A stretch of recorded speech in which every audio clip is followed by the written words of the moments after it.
اللهم صل على سيدنا محمد يا رب صل وسلم دائما ابدا على حبيبي. قرآن کہتا ہے فَإِذَا نُفِخَ فِي الصُّورِ نَفْخَةٌ وَاحِدَةٌ. ایک دن آئے گا کہ یہ کائنات پوری اللہ تباہ کر دے گا. یہ ایسے نہیں چلے گی جیسے ہمیں نظر آ رہی ہے. وَحُمِلَتِ الْأَرْضُ وَالْجِبَالُ. یہ قرآن کی بلاغت ہے کہ زمین اور پہاڑوں کو اٹھایا جائے گا. فَدُكَّتَا. ان کو توڑ پھوڑ دیا جائے گا. دَكَّةً وَاحِدَةً. ایک ہی مرتبہ میں, ایک ہی مرتبہ میں سب تباہ و برباد. دیکھیں, ماضی کی خبر اور فیوچر کی خبر, یہ دونوں چیزیں ہمیں, یہ ایسی خبریں ہیں نہ انسان فیوچر میں جھانک کے دیکھتا ہے کہ کیا ہو رہا ہے, نہ پاسٹ میں اس کو پتا ہوتا ہے کہ کیا ہوا. پاس میں جب کوئی خبر دے گا تو پتہ چلے گا. ہسٹری جو ہے نا, ہمیں تاریخ دانوں سے پتہ چلتی ہے. جب کائنات کی ابتدا ہوئی تو اس وقت کوئی ہسٹری لکھنے والا موجود نہیں تھا. تو یہ دو چیزیں ایسی ہیں, کائنات کی ابتدا کیسے ہوئی اور اینڈ کیا ہوگا, یہ دونوں چیزیں خدا کے بتائے بغیر انسان کو معلوم نہیں ہو سکتی. سمجھ رہے ہیں؟ یہ پتہ ہی نہیں چل سکتا انسان کو کہ یہ ہوگا کیا فیوچر میں. مثال کے طور پر آپ نے کل صبح ناشتے میں کیا کھانا ہے, یہ کوئی سائنسدان بتا سکتا ہے آپ کو؟ ہے بھائی, یہ فزکس, کیمسٹری, میتھمیٹکس, ہمیں کیا پتا ہے یار فیوچر میں کیا ہونے والا ہے. میں یہ اس لیے کہہ رہا ہوں کہ یہ مذہب نے جو یہ خبر دی ہے نا کہ کائنات کو ایک ہی دفعہ میں تباہ و برباد کر دیا جائے گا, یہ خبر سائنس کے اصولوں کے خلاف نہیں ہے.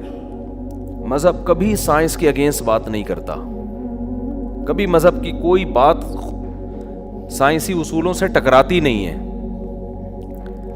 یہ غیب کی خبریں ہیں, اس میں خبر دینے والا اگر سچا ہوگا تو اس کی خبر کو مانا جائے گا. خبر دینے والے کے سچے ہونے کا یقین نہ ہو تو پھر خبر کو مانا نہیں جائے گا. تو اس پر اللہ نے دلائل قائم کیے کہ محمد صلی اللہ علیہ وسلم اللہ کے پیغمبر, بھیجنے والا اللہ ہے. اس پہ ایک الگ بیانات میرے مستقل ہو چکے ہیں, ابھی میں اس کو نہیں چھیڑتا. فَإِذَا نُفِخَ فِي الصُّورِ نَفْخَةٌ وَاحِدَةٌ وَحُمِلَتِ الْأَرْضُ وَالْجِبَالُ فَدُكَّتَا دَكَّةً وَاحِدَةً. ایک ہی مرتبہ میں اس پوری کائنات کو تباہ و برباد کر دیا جائے گا, اور میری اور آپ کی ترقی جو آسمان کی بلندیوں تک پہنچ چکی ہوگی, ایک ہی دھماکے میں وہ ساری ترقی خاک میں مل جائے گی. اسی کو قرآن کہتا ہے لا تغرنکم الحیات الدنیا, یہ دنیا کی زندگی تمہیں دھوکے میں نہ ڈالے. کتنا بڑا دھوکہ ہے نا, اس سے بڑے بڑے سائنٹسٹ, بڑے بڑے اسکالرز, بڑے بڑے ذہین دماغ دھوکے میں آئے ہوئے ہیں. دنیا کی زیب و زینت کو دیکھ کر کیسا انسان متاثر ہوتا ہے, وہ سمجھتا ہے کہ ایسا ہی رہے گا. بھئی ایسا نہیں رہے گا. ایک موت اس کائنات پہ آئے گی اور ایک قیامت آپ کی اپنی باڈی پہ آئے گی جو موت کی صورت میں ظاہر ہوگی. کتنی ترقی کر لیں, کتنا پیسہ کما لیں, کتنی عزت حاصل کر لیں, کچھ بھی کر لیں, بالآخر جانا کہاں ہے؟ قبر کے گڑھے میں. یہ بات انسان ذہنی طور پر قبول کرنے کے لیے تیار نہیں ہے. یعنی مانتا ہے کہ ایسا ہوگا, لیکن ذہنی طور پر اس کو اپنی لائف کا حصہ بنانے کے لیے تیار نہیں ہے. اللہ جو قرآن میں کہتے ہیں نا کلو نفس ذائقۃ الموت, ہر نفس نے موت کا ذائقہ چکھنا ہے. یہ خبر ہے یا نہیں ہے؟ نیوز ہے, یہ نیوز. سوال پیدا ہوتا ہے, اللہ نے یہ بتانے کے لیے آیتیں نازل کر دیں کہ ہر نفس نے موت کا ذائقہ چکھنا ہے, یہ نالج کیا پہلے سے لوگوں کو نہیں ہے؟ ہے بھائی. یہ تو سب کو پاگل سے پاگل کو پتا ہے کہ ہر شخص نے کیا ہے, مرنا ہے. تو قرآن یہ خبر ہمیں کیوں دے رہا ہے؟ میں اکثر ایک بات کہتا ہوں کہ جو آدمی حکمت والا ہوتا ہے نا, ذہین ہو, فطین ہو, حکمت ہو, وہ کبھی فضول خبر نہیں دیتا, فضول بات نہیں کرتا. جس خبر کے اندر کوئی آرڈر چھپا ہوا ہو وہ خبر بامعنی خبر کہلاتی ہے, میننگ فل خبر کہلاتی ہے. جس خبر کے اندر کوئی آرڈر چھپا ہوا نہ ہو وہ خبر ٹائم ویسٹنگ کہلاتی ہے. سمجھ رہے ہیں؟ مثال سے بات سمجھاتا ہوں تو انشاءاللہ کھوپڑی شریف میں بات آئے گی. مثال کے طور پر میں آپ سے پوچھتا ہوں کہ آپ مجھ سے ملنے کے لیے آئے, میں آپ سے پوچھ رہا ہوں کہ جی صبح ناشتے میں آپ نے کیا کھایا تھا, یا چلو وہ انٹرویو سنا دیتا ہوں نا, وہ کالے بکرے والا سفید بکرے والا. وہ ایک اینکر چلا گیا نا کسی دیہاتی کے پاس, اس کے پاس 2 بکرے تھے, ایک کالا اور ایک سفید. اس سے پوچھ رہا ہے یہ اس بکرے کو کیا کھلاتے ہو؟ اب یہ خامخواہ کی خبر ہے نا, بلا وجہ کی نالج حاصل کرنے کی کوشش کی جا رہی ہے. اس کو اندازہ ہو گیا یار فالتو باتیں پوچھ رہا ہے مجھ سے, ٹائم ویسٹ کر رہا ہے. اس نے کہا کالے والے کو یا سفید والے کو؟ اس نے کہا کالے والے کو. کہا لوسن کھلاتا ہوں. کہا سفید کو؟ اس کو بھی لوسن کھلاتا ہوں. اس نے کہا اچھا بھائی. اس نے کہا اچھا یہ بتاؤ کہ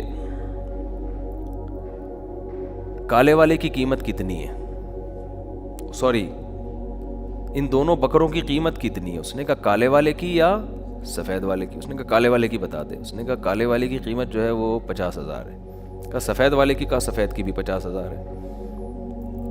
اچھا بھائی. اس نے کہا اچھا یہ بتا دونوں کو چرانے کے لیے ٹہلانے کے لیے نکلتا ہے؟ اس نے کہا کالے والے کو یا سفید والے کو؟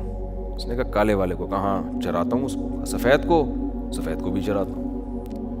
اس نے کہا کمبخت جب تو سارے کام کالے والے سفید والے کے ساتھ ایک جیسے ہی کرتا ہے تو یہ کالے والے اور سفید والے کی تو نے پخ کیوں لگائی ہوئی ہے؟ تو اصل میں بات یہ کہ کالا والا میرا ہے اور سفید والا کا وہ بھی میرا ہے. سفید والا وہ بھی میرا. یہ انٹرویو اس نے ایسا الٹا کیوں دیا؟ اس کو تھا کہ یار یہ خامخواہ کی معلومات لے کر میرا ٹائم ضائع کر رہا ہے, چینل کے لیے ریکارڈنگ کر رہا ہے, مجھے تو دھیلا نہیں مل رہا نا, مجھے تو 5 روپے نہیں مل رہے, یہ تو چینل پہ چلا دے گا, اس کو تو پیسے ملیں گے, ہمیں کیا مل رہا ہے اس کا؟ نہ ثواب مل رہا ہے نہ پیسے. تو اس نے اس کا یہ علاج سوچا. ایک آدمی نے کسی سے پوچھا کہ تیری بیوی کیسی ہے, خوبصورت ہے بدصورت ہے؟ اس کو غصہ آ گیا, تو کیوں پوچھ رہا ہے؟ کہہ رہا ہے جنرل نالج کے لیے پوچھ رہا ہوں میں, جنرل نالج. تو اب جنرل نالج بذات خود کوئی کمال کی بات نہیں ہے, خام میں چیزوں کا پتہ ہو. اسی سے ایک بات اور میں آپ کو بتا دوں, یہ جو ہمارے حافظ بچوں کے لیے کورسز کروائے جاتے ہیں ان کو یہ یاد ہوتا ہے قرآن میں ٹوٹل آیتیں کتنی ہیں, صحیح ہے نا؟ چلیں صورتیں کتنی, وہ تو آسان سی بات ہے, اتنی نالج تو ضروری ہے. ایک چلو یہ بھی پتہ چل گیا ٹوٹل آیتیں قرآن میں اتنی ہیں, یہ بھی ٹھیک ہے, نالج کی بات ہے, ان میں کوئی اتنا دماغ تو لگ نہیں رہا. ان کو یہ بتایا جاتا ہے آیت نمبر یہ ہے اور فوراً وہ آیت پڑھنا شروع کر دیتے ہیں. میں نے بھی ایسے بچے دیکھے ہیں, ان کو یہ بتایا جاتا ہے یہ والی آیت, تو فوراً وہ آیت پڑھنا, نمبر سے آیتیں یاد کر لیتے ہیں. اس کام میں محنت بہت ہے, آؤٹ پٹ اس کا کچھ بھی نہیں ہے, الا ماشاءاللہ شاید تھوڑا سا فائدہ ہو جائے اس کا. بھائی جب بچے نے قرآن حفظ کر لیا ہے تو آپ اس کو اس لحاظ سے تو پریکٹس کروائیں کہ آپ جب اسے کوئی ٹاپک دیں تو وہ اس ٹاپک کے حساب سے آیتیں پڑھنا شروع کر دے. نمبروں پہ دماغ میں یاد کرانا, یہ اس کی کیوں ٹینشن دے رہے ہو اس کو؟ یہ نالج ایسی ہے جس کا کوئی خاص فائدہ نہیں ہے, دماغ بہت لگ رہا ہے. آپ نے نہیں دیکھا ہوگا میں کبھی نمبروں سے آیتیں بتا رہا ہوں, کوئی دلائل دے رہا ہوتا ہوں, میں قرآن کی آیت پڑھ رہا ہوتا ہوں, کیونکہ میں حافظ ہوں تو میں آیت پڑھ سکتا ہوں, تو مجھے نمبر یاد کرنے کی کیا ضرورت ہے؟ آپ کہہ سکتے ہیں ڈاکٹر ذاکر نائک بھی تو نمبر پیش کرتے ہیں. ڈاکٹر ذاکر نائک صاحب حافظ قرآن نہیں ہے, حافظ قرآن نہیں ہے, تو انہوں نے یہ کمال کیا اور ان پہ سوٹ بھی کرتا ہے. کہ بھئی جب کوئی دلیل دیے تو آیت تو پوری نہیں تو نمبر یاد کیا ہوا ہے. تو ڈاکٹر ذاکر نائک پہ یہ چیز سوٹ کر رہی ہے کیونکہ وہ حافظ قرآن نہیں ہے, انہوں نے وہ پیش کر دی. آپ کہہ سکتے ہیں اگر آیت آپ نے پڑھی ہے تو ہمیں کیا پتہ چلے گا, ہو سکتا ہے وہ آیت نہ ہو تو نمبر سے کیا ہو جائے گا, پتہ چل جائے گا. یہ پرانے زمانے میں تو یہ بات کہی جا سکتی تھی, اب یہ ممکن نہیں ہے. آپ آیت پڑھیں, آپ گوگل پہ لکھیں نمبر آ جائے گا. تو یہ ٹینشن جب گوگل نے اٹھائی ہوئی ہے تو ہمیں یہ ٹینشن لینے کی کیا ضرورت ہے. یہ چیزیں کہلاتی ہیں بھرم میں لانے کے لیے لوگوں کو. بھرم میں تو لوگ آ جائیں گے اس سے کہ بھائی آیت نمبر, آیت ایک ایک آیت کا نمبر اس کو یاد ہے. بھرم بہت اچھے پڑھیں گے لیکن اس سے کوئی علمی خدمت یا انسانیت کی کوئی خاص خدمت نہیں ہوتی.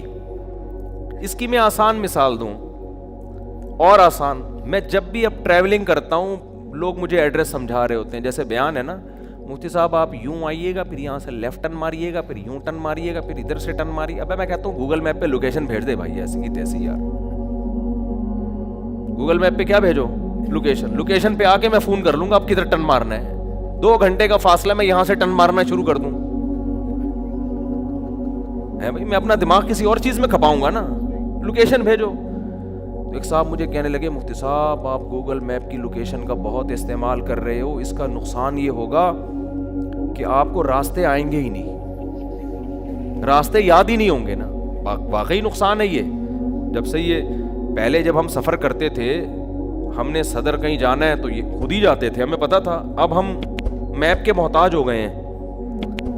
واقعی ایسا ہے. اس کا یہ نقصان ہے کہ جب آپ میپ یوز کرنا سیکھ لو گے تو پھر آپ کو راستے یاد نہیں ہوتے. لیکن یہ نہیں دیکھ رہے کہ راستے یاد ہونا جو ایک نقصان ہے, تو اس نقصان کا کیا نقصان ہے کیا نہ ہو یاد, کہ کیا کرنا ہے یاد کر کے, بہت مشکل ہے. آپ کہہ سکتے ہیں کبھی گوگل میپ بند ہو گیا تو پھر کیا کریں گے, پھر تو آپ اندھے ہو جائیں گے. تو وہ ٹینشن جو ابھی لینی ہے وہ گوگل میپ کے بند ہونے کے بعد ہم لے لیں گے. صحیح ہے نا, سمجھ میں آ رہی ہے بات. کیونکہ گوگل میپ بند ہو نہ ہو اس کا یقین نہیں ہے. اور یہ جو آپ راستے خامخواہ میں یاد کرنے کی ٹینشن لے رہے ہو, یہ کوئی فوجی یاد کرے راستے کہ انڈیا کا, یا انڈیا والے یاد کرے پاکستان کا راستہ کیا ہے. گوگل اگر حکومت نے بند کر دیا, ان کے نیٹ ورک بند ہو گیا تو فوج بیچارے کو کیا پتا. ان کے لیے تو ٹھیک ہے, ہم نے یہاں سے انڈا موڑ جانا ہے, ہم نے یہاں سے لانڈی جانا ہے, ہم نے یہاں سے پٹیل پاڑا جانا ہے, تو ہمیں کیا ضرورت ہے یار. ڈک میپ میں ڈالو, پتلی گلی سے نکلو. آپ کہہ سکتے ہیں کہ جب اس طرح ہم مشینیں استعمال کریں گے اور دماغ کو استعمال کرنا چھوڑ دیں گے تو نقصان یہ ہوگا کہ دماغ کام کرنا چھوڑ دے گا. یہ بھی ایک نقصان کی بات, یہ واقعی صحیح بات ہے. اس کی مثال ایسے ہے جیسے کالو کا لیٹر جب سے آیا ہے نا, کیلکولیٹر کو میں پیار سے کالو کا لیٹر بولتا ہوں. تو اب لوگ 325 کو ضرب دینا 318 سے پہلے کھوپڑی سے ضرب دے رہے ہوتے تھے بیٹھ کے, ٹھیک ہے نا, یا لکھ کے حل کر رہے ہوتے تھے. اب جب سے کیلکولیٹر آیا ہے تو آپ اب ریاضی کا دماغ میں استعمال لوگوں نے ترک کر دیا ہے. تو اب بعض لوگ کہتے ہیں کہ نہیں جی وہ دماغ سے, تو بھائی دیکھو یہ یہاں بھی ہوتا ہے. دماغ جب استعمال نہیں ہوتا نا تو وہ کام کرنا چھوڑ دیتا ہے. یہ انسان کی فطرت ہے, عادت ہے. انسان کے جسم کا جو پارٹ بھی کام کرنا چھوڑے گا وہ پارٹ آہستہ آہستہ ناکارہ ہو جائے گا. ایکٹیو رہنے کے لیے آپ کو ضروری ہے کہ آپ چلیں, ہاتھوں سے ویٹ اٹھائیں, دماغ سے سوچیں. تو جب چیزیں یاد ہی نہیں کریں گے, دماغ میں انسٹال ہی نہیں ہوں گی, محفوظ ہی نہیں ہوں گی, تو دماغ کی میموری آہستہ آہستہ ویک ہو جائے گی. تو اس کا جواب یہ ہے کہ ہم یہ نہیں کہہ رہے کہ دماغ استعمال نہ کریں. ہم کہہ رہے ہیں جو کام مشین کر رہی ہے وہ مشین کو کرنے دو, جو کام مشین نہیں کر سکتی اس پہ دماغ استعمال کرو. سمجھتے ہو؟ مشینوں نے جو کام اپنے ذمہ لے لیا ہے وہ مشین کے دماغ پہ ڈالو. جو مشین, بہت سارے کام مشین نہیں کر سکتی. مشین قرآن حفظ کر سکتی ہے, کرے گی تو اس کی کھوپڑی میں ہوگا نا, آپ کی کھوپڑی میں تھوڑی ہوگا. آپ بجائے راستے یاد کرنے کے کہ انڈا موڑ سے مجھے اس نے بتایا یوں جانا ہے, پھر یوں جانا ہے, یوں جانا ہے, اس کے بجائے آپ اتنی دیر میں قرآن کی کوئی سورت یاد کر لو یار. کیا خیال ہے بھائی؟ کوئی سورت یاد کر لو قرآن مجید کی, کوئی انگلش کا کوئی اچھا سا جملہ یاد کر لو. آئی لو یو جواب میں آئی لو یو ٹو, یہ رٹا لگا کے یاد کر لو, یہ یاد کر لو. اس کے بہت فائدے ہوں گے, آپ کی 4 شادیاں ہو سکتی ہیں اس سے. کوئی کسی ڈھنگ کی چیز میں دماغ کو لگاؤ. سمجھتے؟ مفتی طارق مسعود صاحب کے بیانات سننے کے لیے